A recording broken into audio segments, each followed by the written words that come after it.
সকলেই কেমন আছো বন্ধুরা? অনেক দিন বাদে আবারও চলে এসেছি আমার একটা ভিডিও নিয়ে। এই দেখো আমি সাজুগুজু করে একদম রেডি হয়ে গেছি। আগেই বলে নিচ্ছি আমি চলে গেছিলাম আমার বাপের বাড়িতে, মানে আমার বাবার এখন যেখানে পোস্টিং রয়েছে জলদাপাড়া। তো এই ভিডিওটা হচ্ছে ১ সপ্তাহ আগের ভিডিও। এর অনেক ছোট ছোট ভিডিও আর ফটো তোমরা দেখেই নিয়েছো। ভাবলাম একটা বড় ভিডিও তোমাদের সাথে শেয়ার করি, সম্পূর্ণ পুজোর ভিডিও। এই ভিডিওটা হচ্ছে শ্রাবণের ৩য় সোমবার আর ছিল সেদিন মনসা পূজা। বাবার অফিসের পাশেই একটা মন্দির রয়েছে, মা মনসার মন্দির, অনেক পুরনো মন্দির। সেই মন্দিরে প্রত্যেক বছর পুজো হয়। এই বছর ভাগ্যক্রমে আমি সেখানে ছিলাম এবং সত্যি বলছি খুবই ভালো লেগেছিল পুজো দেখতে, এবং আমি নিজেও হাতে হাত লাগিয়ে সকালবেলা থেকে পুজোর সমস্ত জোগাড় করেছিলাম। জানো তো সেদিন ছিল প্রচণ্ড বৃষ্টি। সেদিন কেন, তার আগের দিন থেকেই ছিল প্রচণ্ড বৃষ্টি, যার জন্যে সমস্ত কাজে হয়ে গেছিল প্রচুর পরিমাণে দেরি। জানো সেখানে যে আশেপাশে যারা রয়েছে, যারা কোয়ার্টারে থাকে বা যারা গ্রামে থাকে, তারা সকলেই এই পুজোতে উপস্থিত ছিল এবং তারাও হাতে হাত লাগিয়ে এই পুজোটা সম্পূর্ণ করেছিল।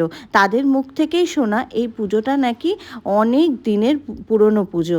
তারপর সেখানে একটা নিয়ম রয়েছে যে দেখো আমরা সকলে মিলিয়ে ঢাক বাজিয়ে চলে গেছিলাম সামনে একটা নদীতে, যেখান থেকে জল নিয়ে এসে মায়ের ঘট স্থাপন করা হবে।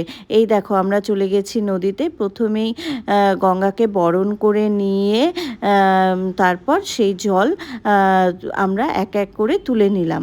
এই দেখো যা ভালো লাগছিল দেখতে। এই যে মায়ের ঘরটা আমার হাতেই ছিল, সেখানে জল নিয়ে এসে আমি ওখানে রাখলাম।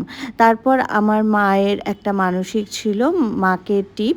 এই দেখো আমার মাও খুব সুন্দরভাবে, ঠাকুরমশাই বলে দিচ্ছিল, টিপটা পরিয়ে নিল। তারপর ঠাকুরমশাই মায়ের ঘরটাকে স্থাপন করে দিল। এই দেখো চলে আমাদের ঢাক, আর দেখো ওখানকার কোয়ার্টারগুলো যেহেতু জঙ্গল, তাই কোয়ার্টারগুলো উঁচু উঁচু আর কাঠের কোয়ার্টার।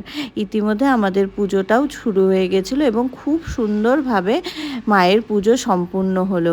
এই দেখো যজ্ঞ করে ভোগ দিয়ে মায়ের পুজো করা হয়েছিল। সত্যি বলছি খুব ভালো লেগেছিল এবং সকলে মিলে এই পুজোটা করা হয় প্রত্যেক বছরই। ছিল খিচুড়ি ভোগেরও আয়োজন। তারপর পুজো সম্পূর্ণ হলে যে দুধ কলাটা থাকে সেটা ভাসিয়ে দেওয়ার একটা নিয়ম রয়েছে। দেখো ঢাক বাজিয়ে আবার আমরা চলে গেছিলাম সেই নদীটাতে।